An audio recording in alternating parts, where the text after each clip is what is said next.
৭৭ বৎসরের বৃদ্ধাকে ধর্ষণ করলেন ৪০ বৎসরের যুবক। গাইবান্ধা জেলার সাদুল্লাপুর থানার ৬ নং ধাফিরাট ইউনিয়নের আলীনগর গ্রামে ফেলান মিয়ার স্ত্রী শাহিদা বেগমের ধর্ষণের অভিযোগ উঠেছে একই গ্রামের আকবর আলীর পুত্র আয়ব আলীর নামে।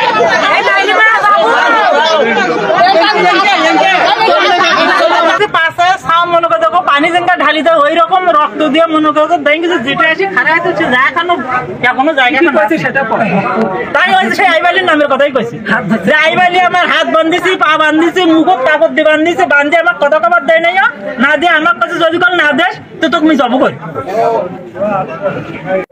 আমার মা বকরি ঘাস টাস খিলে এনা করে ঘাস তুলে নিয়ে এসে দিয়ে বকরি দেয়, এনা ঘাস তুলে নিয়ে এসে বকরি দিয়ে দেয়। আমার মা বুড়া মানুষ, তাকে ঘাস তুলবার গেছে, বকরি নিয়ে গেছে, নিয়ে যায় বকরি ছাড়ে দিয়ে ঘাস তুলতেছে, মুখ চোখ বাঁধে, তারপর সাইবলি নাম একটা ছেলে তাই মুখ বাঁধিছে, হাত পা বাঁধিছে, বাঁধে আমার মা মেডিকেল আছে অসুস্থ অবস্থায়, আমার মায়ের রক্ত পড়তেছে। আমরা বিচার চাই, করা বিচার চাই, আমরা করা বিচার চাই, আমরা ওর ফাঁসি চাই, না হলে ও খাতা নাতে আমরা বিচার চাই, ওকে কেন আমরা বাড়ির ঘর তেমন ধ্বংস করে দেবো। আমি শুধু জাস্ট দেখছি ওই যে ওনার স্বামী অর্থাৎ আমার ফেলান দাদা আর এক মহিলা আছে, নাম হলো হাসিনের মাও, আমার সম্পর্কে চাষি হয়।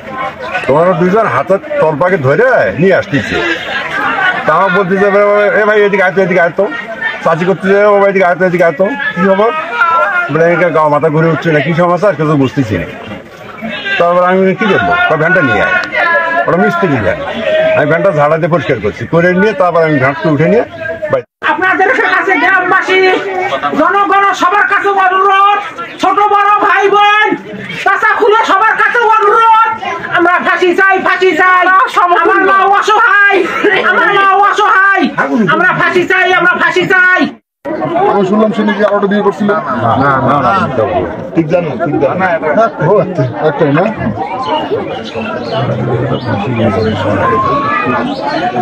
মোবাইল নাম্বার আপনারা সবাই হেল্প করেন, তথ্য দিয়েন আমাদের। আপনারা নিশ্চিত থাকেন যে আমাদের দিক থেকে আমরা আসি, আপনারা আপনাদের যেহেতু গ্রামের লোক পারলে আমাদের সহযোগিতা করেন। এটাতে আমরা একটা আরো জানান এ বিষয়ে গাইবান্ধা জেলার এএসপি বিদ্রোহ। আপনারা অবগত আছেন যে আজকে আমরা দুইটা পেয়েছি ধাপেরঘাট আলীনগরের পাতানপাড়া গ্রামে। এখানে শাহিদা বেগম নামে একজন, যার বয়স 14, স্বামীর নাম ফেরাউদ্দিন, তাকে পার্শ্ববর্তী তার বাড়ির একটা হোম থেকে ধর্ষণ করা হয়েছে, এরকম একটা অভিযোগ আমরা পেয়েছি। পরবর্তীতে আমরা অবস্থায় আছে, আমরা এই বিষয়ে মামলা গ্রহণের প্রস্তুতি চলছে। আমাদের থানায় যে আমরা প্রাথমিক অনুসন্ধান সম্পন্ন করে যেটা জানতে পেরেছি যে শাহিদা বেগম তিনি ঘাস আনার জন্য পার্শ্ববর্তী মাঠে গেলে সেখানে একজন অপরাধী তাকে জোরপূর্বক ধর্ষণ করে ক্ষেতের মধ্যে। প্রাথমিকভাবে আমরা তথ্য সংগ্রহ করেছি, আরো বিস্তারিত তথ্য সংগ্রহের চেষ্টা করছি। মামলা হওয়ার পর আমরা বিষয়ে আরো বিস্তারিত ভাবে বলতে পারবো। আগামী প্রাথমিক অনুসন্ধান আমাদের সম্পূর্ণ হয়েছে, আসামি গ্রেপ্তারের জন্য আমাদের অভিযান অব্যাহত আছে।